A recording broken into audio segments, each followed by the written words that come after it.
Hello students, welcome back to W education. কেমন আছো তোমরা? আশা করি তোমরা সবাই খুব ভালো আছো।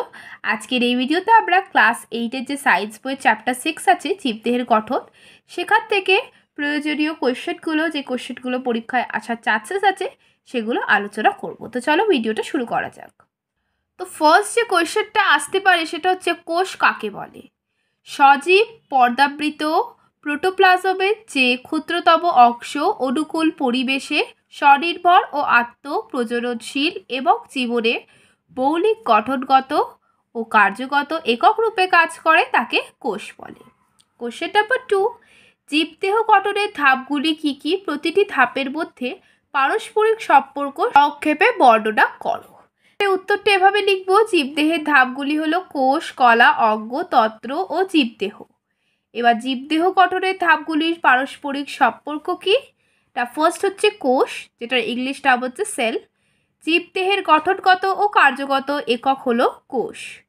সেকেন্ড হচ্ছে কলা, টিস্যু। বহুকোষী জীবদেহে একই কাজ সম্পন্ন করে এমন সম বা বিষম আকৃতির কোষ সমষ্টিকে কলা বা টিস্যু বলে, যেমন ভাজক কলা, উদ্ভিদ কলা, আর পেশি কলা হচ্ছে প্রাণী কলা প্রভৃতি। 3, অঙ্গ, অর্গ্যান। একাধিক কলা মিলিতভাবে একই কাজ করলে তাদের একত্রে অঙ্গ বলে, যেমন হৃৎপিণ্ড, ফুসফুস, হাত পা ইত্যাদি। 4 হচ্ছে তন্ত্র, সিস্টেম। অনেকগুলি অঙ্গ একই কাজে যুক্ত থেকে তন্ত্র বা সিস্টেম গঠন করে, যেমন পৌষ্টিক তন্ত্র, শ্বসনতন্ত্র প্রভৃতি। 5 হচ্ছে জীবদেহ, বডি। একাধিক তন্ত্র পারস্পরিক সহযোগিতায় জীবদেহ গঠন করে। সুতরাং জীবদেহ গঠন পর্যায়ে ক্রমিক ধাতুগুলির পারস্পরিক সম্পর্ককে নিম্নলিখিতভাবে প্রকাশ করা যায়, যেমন হচ্ছে কোষ থেকে কলা, কলা থেকে অঙ্গ, অঙ্গ থেকে তন্ত্র, তন্ত্র থেকে হচ্ছে জীবদেহ। কোষের নাম্বার 3-তে আমি দিয়েছি কোষের নাম আর কোষের আকার। এগুলো কিন্তু পড়া খুবই দরকার। ফার্স্ট হচ্ছে লোহিত রক্তকণিকা। তো লোহিত রক্তকণিকা একটা কোষ, এর আকার কীরকম? না গোলাকার, দুপাশ চাকতির মতো। সেকেন্ড, শ্বেত রক্তকণিকা, অনিয়ত আকারযুক্ত। থার্ড, পেশি কোষ, অরিক্ষ, লম্বা, দুপ্রান্ত ছুচালো, মাঝখানটা চওড়া। 4, স্নায়ু কোষ, বাঁকু আকৃতি বিশিষ্ট, লম্বা, শাখা প্রশাখা যুক্ত। কোশ্চেন নাম্বার 4, কি করে একটি কোষকে দেখা যায়?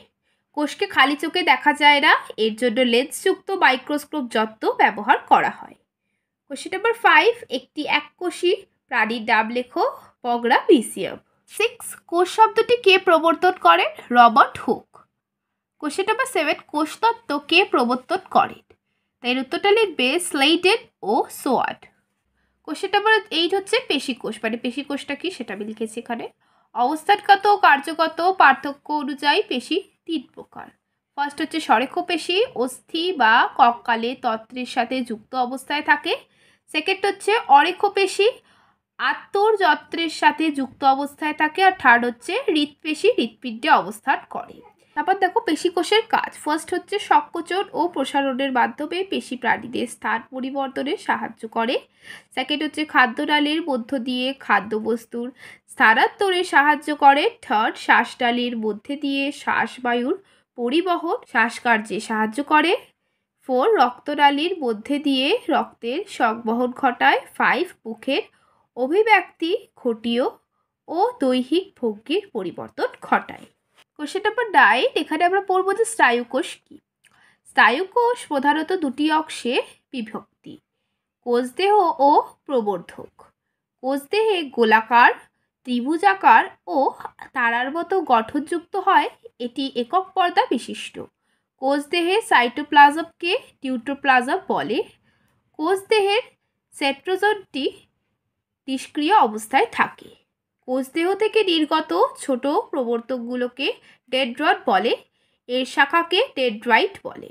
স্নায়ুকোষের দীর্ঘ স্বল্প শাখা প্রশাখাযুক্ত প্রবর্তককে অ্যাক্সন বলে। অ্যাক্সনের আবরণকে অ্যাক্সোলেমা বলে, এর বাইরের আবরণকে নিউরোলেমা বলে। অ্যাক্সনে র্যাডভিয়ারের পূর্ব আয়োবিন আবরণ ও সোয়ান কোষ থাকে। অ্যাক্সনের প্রাত্যর দেশে প্রাত্যপুরুষ থাকে। এবার আমরা পড়বো স্নায়ুকোষের কাজ। ফার্স্ট, বাহ্যিক ও অভ্যন্তরীণ পরিবেশ থেকে উদ্দীপনা গ্রহণ ও তার যথাযথ উত্তর প্রদান করা। সেকেন্ড হচ্ছে জীবদেহের ভেতরের পরিবেশ ও বাইরের পরিবেশের মধ্যে সমন্বয় সাধন করা। থার্ড হচ্ছে পেশি সংকোচন ঘটানো ও গ্রন্থির ক্ষরণ নিয়ন্ত্রণ করা। কোশ্চেন নাম্বার 10 আবরণী কলা। তাহলে ফার্স্ট, এই কলা প্রাণীদের বাইরে এবং ভিতরে বিভিন্ন অঙ্গতন্ত্রের উপর আচ্ছাদন সৃষ্টি করে। সেকেন্ড, এই কলার কিছু কোষ রেচন ক্ষরণ ও শোষণ ক্রিয়ায় অংশ নেয়। থার্ড, এই কলার কিছু কোষ উদ্দীপনা গ্রহণ করে। আর ফোর, নখ চুল খুর ও শিং প্রভৃতি বহিঃকলা গঠন করে। কোশ্চেন নাম্বার 11 যোগ কলা। ফার্স্ট, প্রাণীদেহের বিভিন্ন কলা অঙ্গ যন্ত্র এবং তন্ত্রের মধ্যে যোগাযোগ সাধন করে। সেকেন্ড, দেহের কাঠামো গঠন করে ও ভার বহন করে। থার্ড, দেহের বিভিন্ন গুরুত্বপূর্ণ অঙ্গগুলিকে প্রতিরক্ষা প্রদান করে। ফোর, মেদ বা ফ্যাট সঞ্চয় করে। ফাইভ, বিভিন্ন পদার্থের পরিবহনে সাহায্য করে, প্রতিরক্ষার সাহায্য করে। এগুলো হচ্ছে এই কলাগুলোর কাজ। এবার আমরা পড়ব উদ্ভিদ দেহের বিভিন্ন কলা। ফার্স্ট হচ্ছে ভাজক কলা। ভাজক কলাটা কি? উদ্ভিদ কলা দেহে যে সমস্ত কোষগুলি অপরিণত অবস্থায় থাকে এবং সবসময় বিভাজিত হয়ে অপত্য সৃষ্টি করে তাদের ভাজক কলা বলে। এবার আমরা পড়ব ভাজক কলার কাজ। ফার্স্ট, উদ্ভিদের বিভিন্ন অঙ্গের দৈর্ঘ্য প্রস্থে বৃদ্ধি ঘটায়। সেকেন্ড, উদ্ভিদের নতুন অঙ্গ অর্থাৎ নতুন পাতা নতুন শাখা উৎপন্ন করে। থার্ড, স্থায়ী কলা গঠন করে। এবার সেকেন্ড হচ্ছে স্থায়ী কলা। ভাজক কলা থেকে সৃষ্টি এবং বিভাজনে অক্ষম কলাকে স্থায়ী কলা বলে। স্থায়ী কলা দু ধরনের হয়, সরল স্থায়ী কলা, জটিল স্থায়ী কলা। সরল স্থায়ী কলা থেকে কি না প্যারেটকাইমা, ক্লোরেটকাইমা আর কোলেটকাইমা। জটিল স্থায়ী কলা থেকে হচ্ছে জাইমেল আর ফ্লোয়েম। সরল স্থায়ী কলার কাজ ফার্স্ট খাদ্য তৈরি করা। সেকেন্ড, খাদ্য বর্জ্য পদার্থ সঞ্চয় করা। থার্ড, পরিবহনে সহায়তা করা। ফোর, দৃঢ়তা প্রদান করা। ফাইভ, ফল ও বীজের বিস্তারে সাহায্য করা। এবার আমরা পড়ব জটিল স্থায়ী কলার কাজ। ফার্স্ট, জল ও খনিজ লবণ ও খাদ্যরস পরিবহনে সাহায্য করা। সেকেন্ড, দৃঢ়তা প্রদান করা। কোশ্চেন নাম্বার 13 কোষের প্রকারভেদ। ফার্স্ট, প্রোক্যারিওটিক কোষ। যে সকল কোষের নিউক্লিয়াসটি সুগঠিত নয় অর্থাৎ নিউক্লিয় পর্দা নিউক্লিয়াস নিউক্লিয় জালক থাকে না এবং কোষে পর্দা ঘেরা কোনো কোষ অঙ্গাণু থাকে না, ক্রোমোজোম গঠিত হয় না, তাদের প্রোক্যারিওটিক কোষ বলে। উদাহরণ ব্যাকটেরিয়া, টিলামোস, সবুজ শৈবাল, মাইকোপ্লাজম ইত্যাদি। সেকেন্ড হচ্ছে ইউক্যারিওটিক কোষ। যে সকল কোষের নিউক্লিয়াসটি সুগঠিত ও পর্দায় ঘেরা কোষ অঙ্গাণু থাকে তাদের ইউক্যারিওটিক কোষ বলে। উদাহরণ উন্নত উদ্ভিদ কোষ ও প্রাণী কোষ। কোশ্চেন নাম্বার 14 নিউক্লিয়াসকে কেন কোষের মস্তিষ্ক বলে? এই কোশ্চেনটা কিন্তু আসে, এটা তোমরা ভালো করে পড়বে। নিউক্লিয়াস কোষে যাবতীয় বিপাক ক্রিয়া এবং জৈবিক ক্রিয়া কলা নিয়ন্ত্রণ করে, তাই একে কোষের মস্তিষ্ক বলে। কোশ্চেন নাম্বার 15 লাইসোসোমকে আত্মঘাতী থলি বা সুইসাইডাল ব্যাগ কেন বলা হয় অথবা কেন বলে? লাইসোসোমকে প্রায় 50 রকমের আর্দ্র বিশ্লেষক উৎসেচক থাকে। রোগগ্রস্ত বা ক্ষমতাহীন কোষের লাইসোসোমটি বিদীর্ণ হলে নির্গত উৎসেচকের ক্রিয়ায় সম্পূর্ণ কোষটি পাচিত বা সুইসাইডাল ব্যাগ বলে। এই ঘটনাকে অটোলাইসিস বলে। উদাহরণ শ্বেতরক্তকণিকার লাইসোসোম ক্ষতিকর ব্যাকটেরিয়া ভাইরাস প্রভৃতিকে নষ্ট করে রোগ প্রতিরোধে সাহায্য করে। কোশ্চেন নাম্বার 15 কোন বিজ্ঞানী প্রথম কোষ আবিষ্কার করেন? বিজ্ঞানী রবার্ট হুক 1965। কোশ্চেন নাম্বার 17 প্রথম সজীব কোষ কে আবিষ্কার করেন? বিজ্ঞানী এডভিন ডিউয়েট হুক 1674। কোশ্চেন নাম্বার 18 নিউক্লিয়াসের নামকরণ কে করেন? বিজ্ঞানী রবার্ট ব্রাউন 1831। এগুলো কিন্তু সালের নাম, যে কোন সালে করেছেন। কোশ্চেন নাম্বার 19 কোষতত্ত্ব কে আবিষ্কার করেন? উদ্ভিদবিদ স্লেইডেন এবং প্রাণীবিদ সোয়ার্ড। কোশ্চেন নাম্বার 20 কে প্রথম অণুবীক্ষণ যন্ত্র আবিষ্কার করেন? ফ্রান্সিস জগৎ সেন 1590। কোশ্চেন নাম্বার 21 আমাদের লোহিত রক্তকণিকা নিউক্লিয়াসবিহীন কেন? অধিক পরিমাণে অক্সিজেন পরিবহনের জন্য। 22 মেরুদণ্ডী প্রাণীদের রক্তে অবস্থিত রজ্জক পদার্থের নাম কি? হিমোগ্লোবিন। কোশ্চেন নাম্বার 23 চিংড়ির রক্তে অবস্থিত রজ্জক পদার্থের নাম কি? হিমোসায়ানিন। রক্ত তঞ্চনে সাহায্যকারী রক্তকণিকা কোনটি? অণুচক্রিকা। কোশ্চেন নাম্বার 25 কোন কোষ আমাদের দেহের বিভিন্ন যন্ত্র তত্ত্বের মধ্যে সমন্বয় সাধন করে? স্নায়ুকোষ। কোশ্চেন নাম্বার 26 সর্বাপেক্ষা ছোট আয়তনের কোষের নাম কি? মাইকোপ্লাজমা। সর্বাপেক্ষা বড় আয়তনের প্রাণী কোষের নাম কি? উট পাখির ডিম। মানবদেহের অন্তর্গত সর্বাপেক্ষা ছোট ও বড় কোষের নাম কি? সর্বাপেক্ষা ছোট কোষ হচ্ছে লিম্ফোসাইট নামক শ্বেতরক্তকণিকা, আর সর্বাপেক্ষা বড় কোষ হচ্ছে নিউরন বা স্নায়ু কোষ। নাম্বার 29, নিউক্লিয়াস বিহীন উদ্ভিদ কোষের নাম কি? সিডনল। কোষের নাম্বার 30, মানুষের দেহ কোষের ক্রোমোজোম সংখ্যা কত? 46টি বা 23 জোড়া। 31, কোষের শক্তিঘর কোষটি? মাইটোকন্ড্রিয়া। কোষের মস্তিষ্ক কোষটি? নিউক্লিয়াস। কোষের নাম্বার 33, উদ্ভিদ কোষের দলগী বস্তুকে কি বলে? ডিকটিওজোম। কোষের নাম্বার 34, কোষের প্রোটিন ফ্যাক্টরি কোষটি? রাইবোজোম। কোন কোষাঙ্গানি প্রাণী কোষ বিভাজনে সাহায্য করে? সেন্ট্রোজোম। কোষের নাম্বার 36, ক্লোরোপ্লাস্টেড বিহীন একটি উদ্ভিদের উদাহরণ দাও। সেটা হচ্ছে ছত্রাক। একটি প্রাণীর উদাহরণ দাও যেখানে প্লাস্টিড থাকে। ইউপ্লিডা। নাম্বার 38, কোন কোষাঙ্গানি উদ্ভিদ কোষ বিভাজনে সাহায্য করে? গলগি বস্তু বা ডিকটিওজোম। কোষের নাম্বার 39, কোন রঞ্জক সালোক সংশ্লেষে সাহায্য করে? উত্তর হবে ক্লোরোফিল। কোষের নাম্বার 40, অণুবীক্ষণ যন্ত্র কি? যে যন্ত্র ব্যবহারের দ্বারা খালি চোখে দেখা যায় না এমন ছোট ছোট বস্তু, মূল কোষ ও কোষীয় বস্তু স্পষ্ট ও বিবর্ধিত রূপ দেখা যায় তাকে অণুবীক্ষণ যন্ত্র বা মাইক্রোস্কোপ বলে।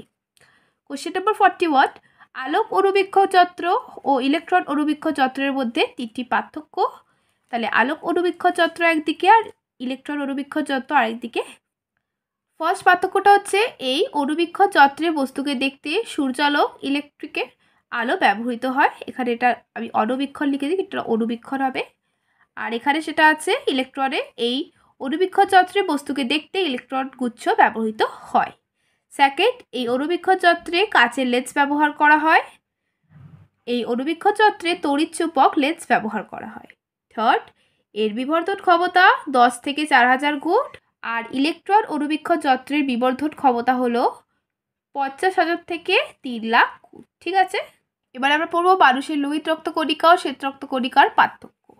তাহলে ফার্স্ট পার্থক্যটা হচ্ছে লোহিত রক্ত কণিকার নির্দিষ্ট আকৃতি আছে, শ্বেত রক্ত কণিকার নির্দিষ্ট আকৃতি নেই। আর সেকেন্ড হচ্ছে লোহিত রক্ত কণিকা নিউক্লিয়াস বিহীন, শ্বেত রক্ত কণিকা নিউক্লিয়াস যুক্ত। কোশ্চেন নাম্বার 43, ভাজক কলার কাজ কি? এটা ফার্স্ট নতুন অক্ষ সৃষ্টি করে।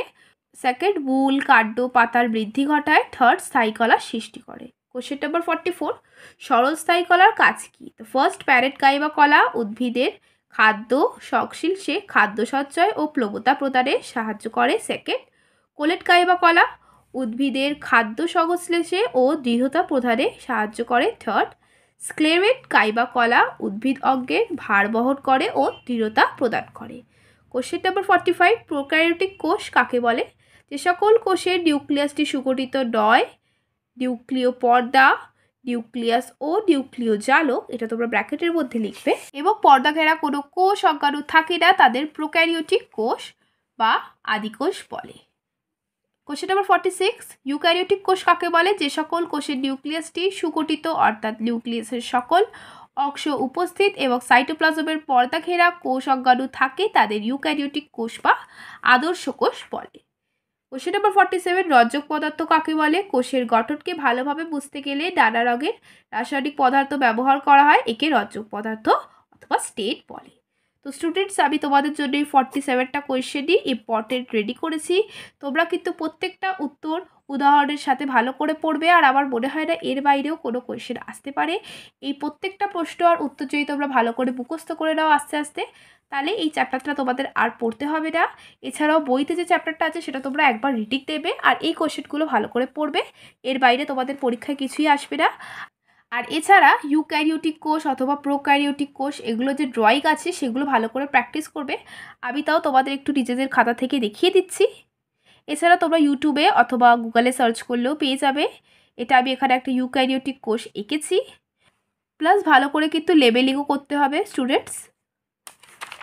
আর এখানে স্টুডেন্টস দেখো আমি এটা প্রোক্যারিওটিক কোষটা এঁকেছি।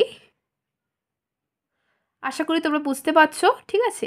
এছাড়া যদি বুঝতে না পারো তাহলে তোমরা ইউটিউবে সার্চ করবে, তাহলে তোমরা ভালো ভালো আঁকাগুলো পেয়ে যাবে।